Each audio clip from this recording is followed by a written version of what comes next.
Star Trek The Next Generation, Episode 1, Encounter at Farpoint. Season 1 on Blu-ray.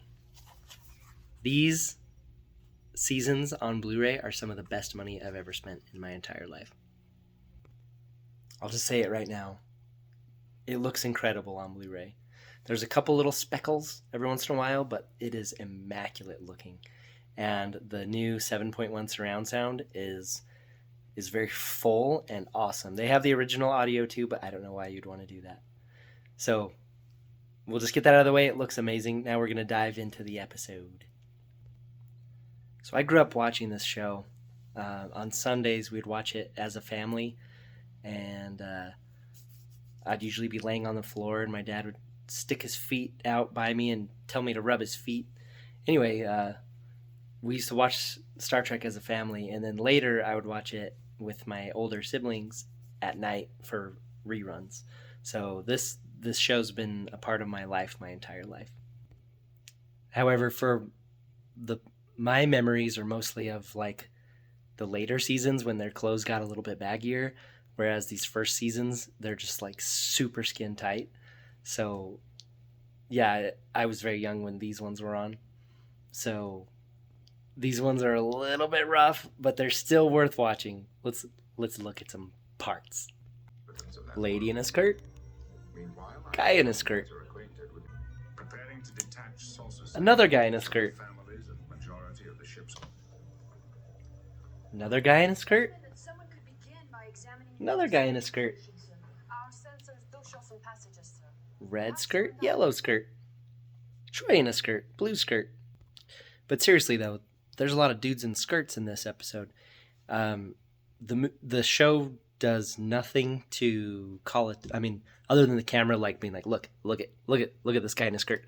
So other than that, they don't call attention to it. They don't be like, look at this guy in a skirt. Here's what it means. There's just a guy in a skirt, but the guy appears to be like a male in every other way. Like he's got like these big arms, short hair, very masculine, but he's just got a skirt on. So I guess in Starfleet, if you're just feeling a little sweaty down there, you can just go, like the Starfleet kilt or whatever. As far as I know, they really don't do that again in any other episodes. It's just dudes in skirts popping out of everywhere in the first episode, and then I don't think it ever happens again. I think maybe TV censor people got involved. I don't know, but there's a lot of dudes in skirts in this, and they just it's like whatever. I mean, they look kind of comfy. They do look like if you walked over a storm drain that blows up air, that you would have a Marilyn Monroe moment, though. So look at this tiny little phaser. Look at. My friend gave me this. It's like a prop or a replica or something, but it's pretty awesome. I remember I've been killed by this a lot. We used to play phasers in our basement, and my friend whose this was shot me a lot. And when he shot me, he made the sound really accurately, but the sound made a lot of spit too. So I think I got shot and spit on a lot because of this phaser, but it was lots of fun. I love this line that Q says to Picard, and Picard's face, because he basically just gives it to him. Listen. Knowing humans as thou dost, Captain, wouldst thou be captured helpless by them? Now go back. Knowing humans as thou dost, Captain, would thou be captured helpless by them? And then Picard's face is like, ooh, good point. One thing that always makes me laugh in these shows is the musical crescendo leading into a commercial break, and the fact that like everyone basically just holds their positions like such. Well, thou shalt most certainly die.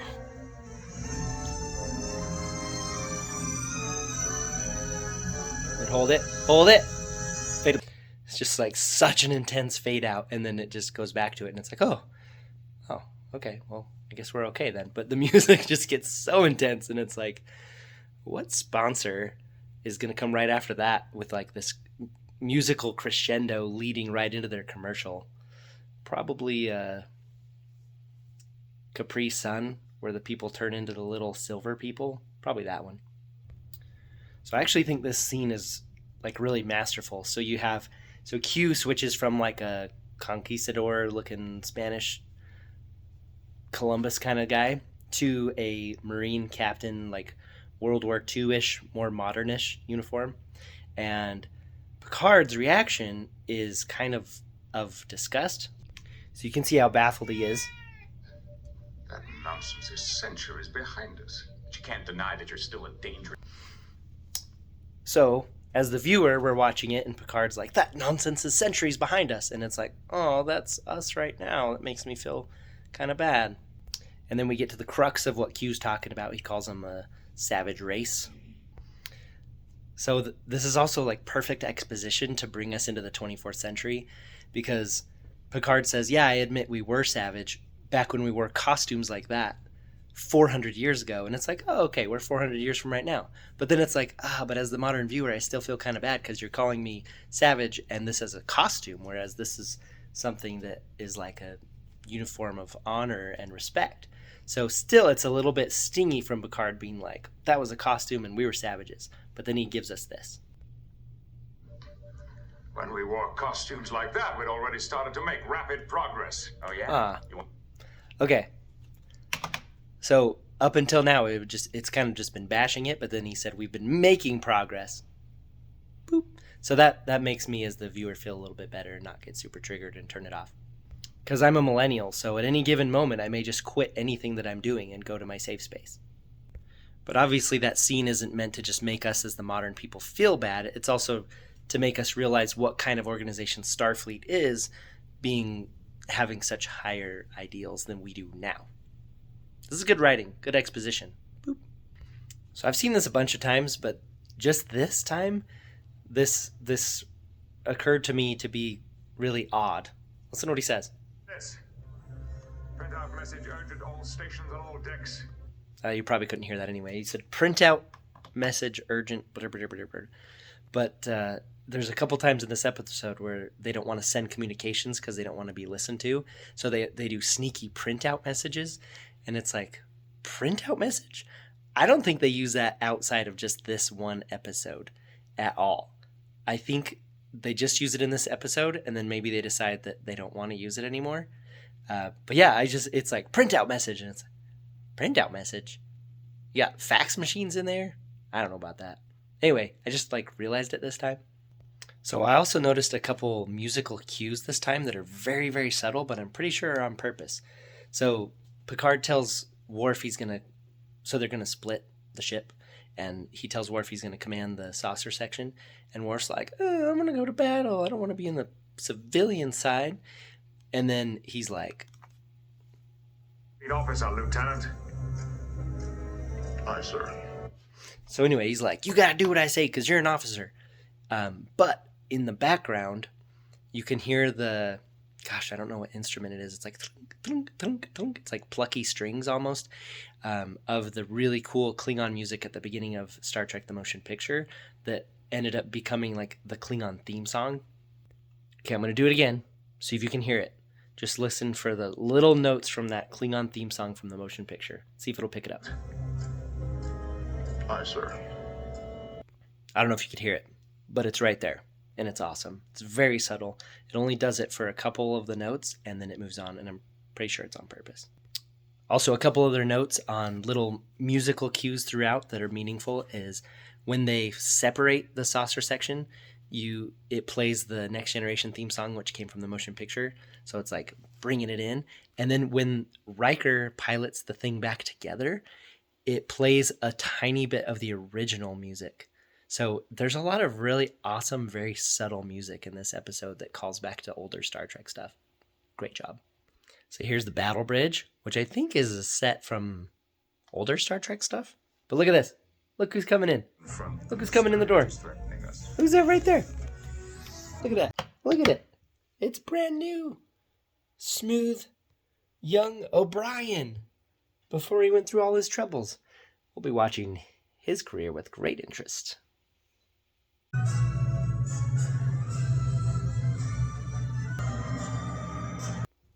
like so.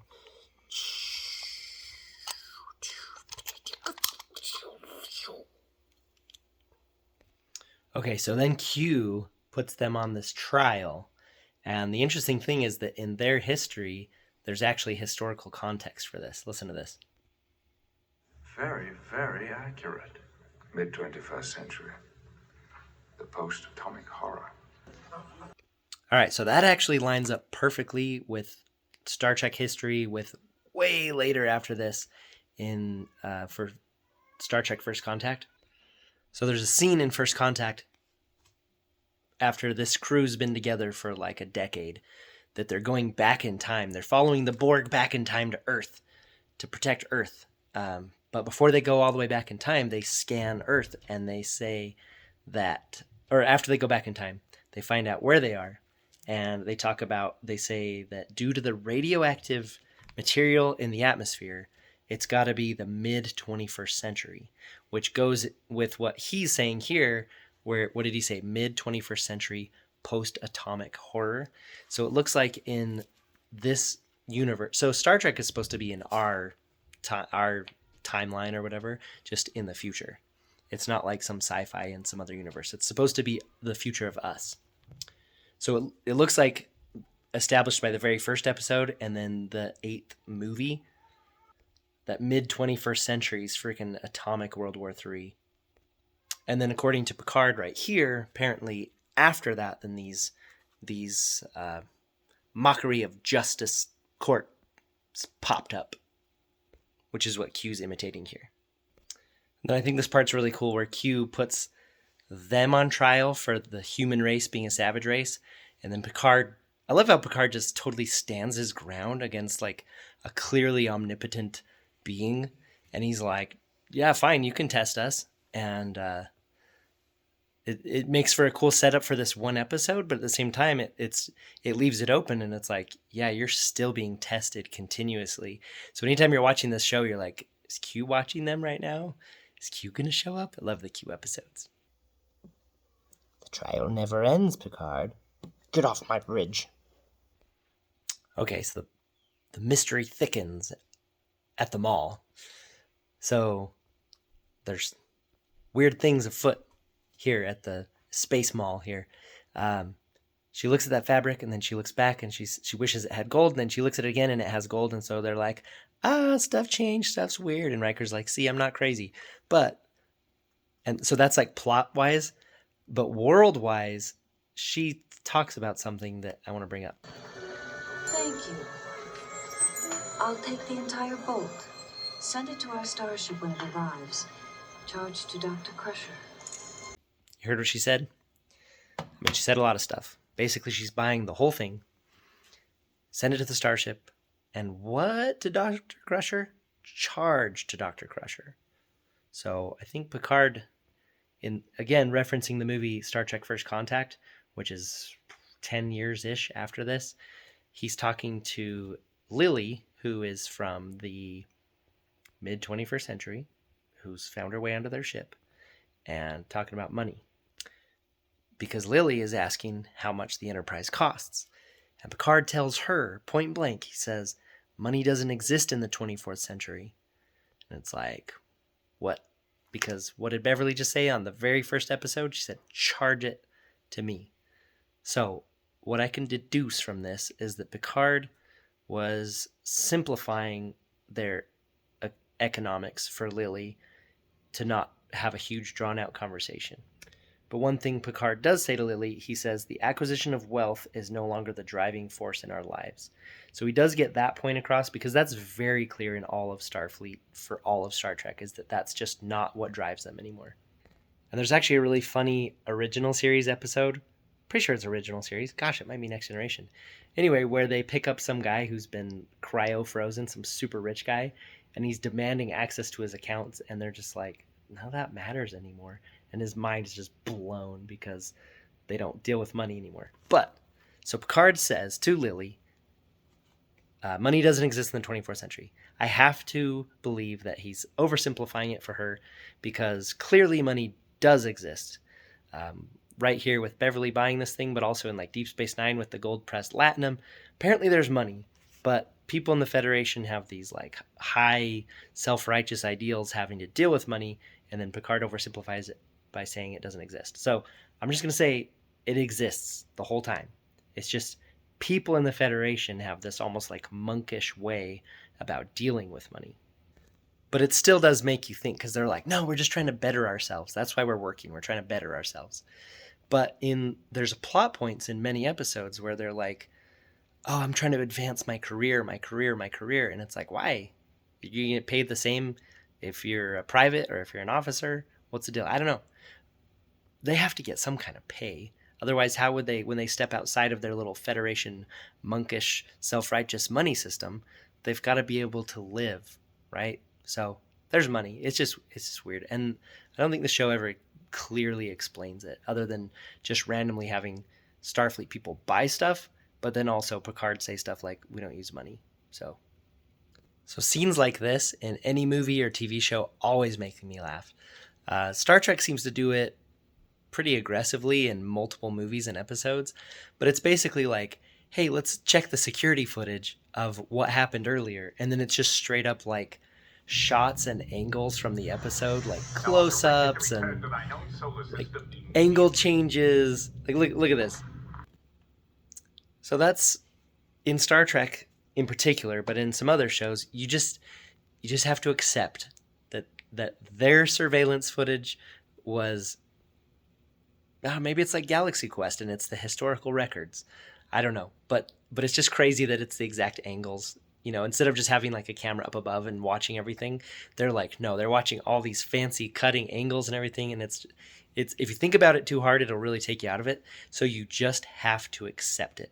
There's another thing you just have to accept in Star Trek, and that is the universal translator in languages, and that everyone kind of appears to be speaking English, but what they're doing is they're just making it so that they're not just constantly speaking crazy languages with subtitles.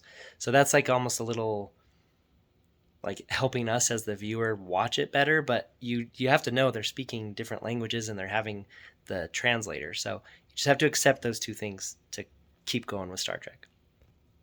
That and faster than light travel, warp speed. So this first double length pilot episode has a lot of really great expositional character introduction scenes. And earlier we got Picard saying that he sucks around kids, so he needs Riker to help him.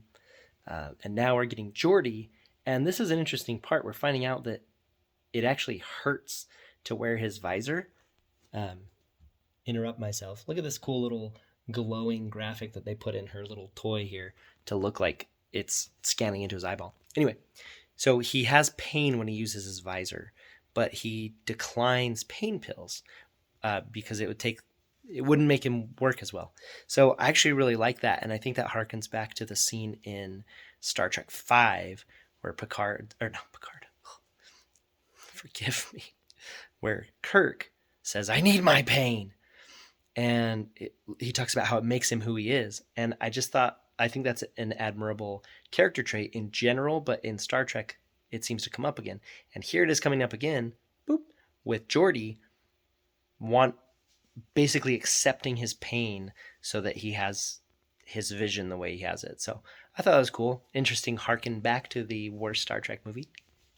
So the whole time I've watched it this time, I've been watching it as if I was a loyal fan from the 60s, and then I was super, super suspicious about the rebooting of this show, right, with the Next Generation. And I feel like there's so much attention to detail and so much attention to just like Star Trek lore in general. Like when you were seeing all the family people leave and go into the saucer section, there was like, you could see Vulcans, and there's just so many little things that you just see go by the screen that I feel like if you are one of those hardcore fans from the 60s watching this in 1987 as it premiered, I feel like you would feel like you're in safe hands. And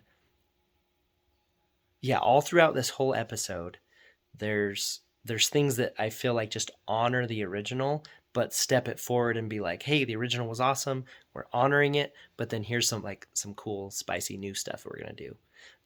One of those things is a cameo by DeForest Kelley right here, and this is perfectly in character as he gets flustered with Data talking about his age. Trouble of a shuttlecraft. Hold it right there, boy. Sir? What about my age? Sorry, sir. If that subject troubles you. Troubles me. What's so damn troublesome about not having died?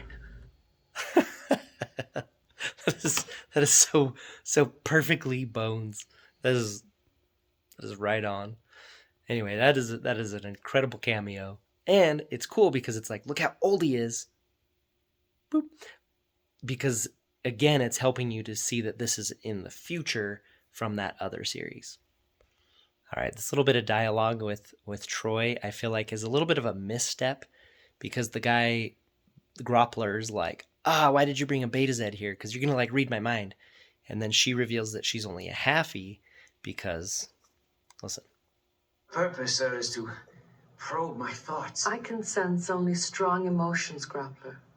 I'm only half Betazoid. My father was a Starfleet officer. Okay, let me break down why I think that's weird. So, I can sense strong emotions. I can't read your thoughts. My father, I'm only half Betazoid because my father was what? A Starfleet officer. It's like, that means that your father could have been another Betazoid, or it could have been one of those blue people with the mouth thing, or one of those, like, a million other things. And so for her to just be like, he's a Starfleet officer, it's like, are you telling me he's like a human? I don't know what you're telling me. But I think that's a little bit of a misstep because a Starfleet officer can be literally anybody, anything, any race from any planet. So I think it would be better if it was like my father was human Starfleet officer. I don't know. I feel like that's a misstep line. Okay, stay tuned. We have yet to get to the very best part of this whole two-parter episode, and also the very painfully cheesiest part, so stay tuned. All right, so you didn't know it, but this is the best part of this whole two-part series, and I guarantee you no one else will think this is the best part except for me. That's probably, could be good or bad, but so this young officer is helping this smooth-faced Riker find his way around the ship. And then just watch her eyes. So she's like, go that way. And then he's like, thanks. Welcome, sir. Look at her eyes. The next hatchway.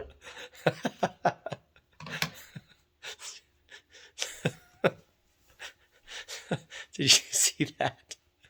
That was very, like, aggressively lustful eyes on Riker as he walked away. The camera's like, okay, now do the thing, and then she's just like, rawr. Like, those are some lusty officer on officer eyes right there. But story-wise, it also tells us that Riker is desirable. It's like, look, this guy's hot. See, this girl's checking him out. Here it is in slow motion. So we just passed her. And she's like, all right, see you later. Look at her. Look at her. Oh, looking down. Oh, yeah. Drinking that Riker booty. She gets this smile before she walks off. Oh, it's too good. And yeah, I just dedicated that much time in this video to that. Waiting, Captain. What is this? Very good, Commander. All right. Holodecks. I love holodecks. They're so fun. I've had so much fun just imagining a holodeck in my life. But they're so inconsistent. I think they're so wildly inconsistent, like with the rules of the holodeck and like the safety protocol disengaging and re-engaging and things breaking, and just like they just use the holodeck as like their writer's fun time, which is fine because I enjoy every single minute of holodeck time. But I just feel like it's so wildly inconsistent. For example, should you, if you're covered in water from the holodeck when you walk out, should you still be soaking wet and dripping it all over the ship? I don't know. I mean, I know it kind of creates it, kind of like the food maker things or like the transporter, like it kind of does that. But I thought when you leave, it all stays in there. So I don't know. I feel like the holodeck rules are super inconsistent. I mean, it's a funny little gag, like, I should get a towel and clean it up. And Picard's like, yeah, you dumb kid, clean up my ship. Anyway. I mean, am I wrong? Are the holodeck rules super understood and I just don't know them? All right, here is simultaneously a very touching part and yet the very cheesiest part, possibly in the entire series, possibly in anything I've ever seen in my entire life. This is almost DEFCON cheesy, quit the show cheesy. So, let's check it out. What are they doing?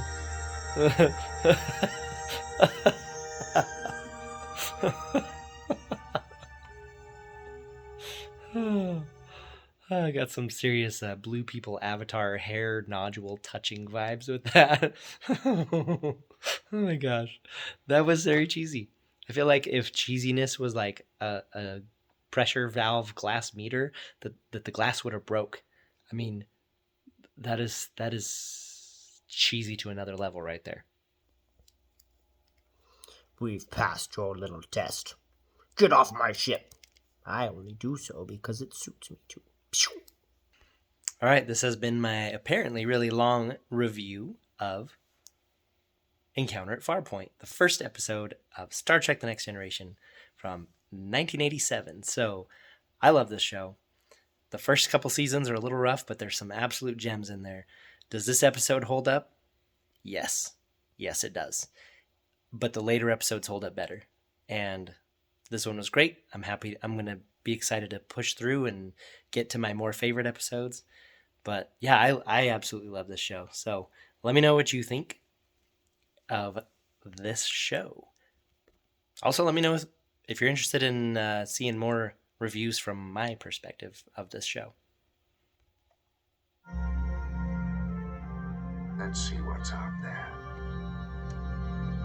Engage.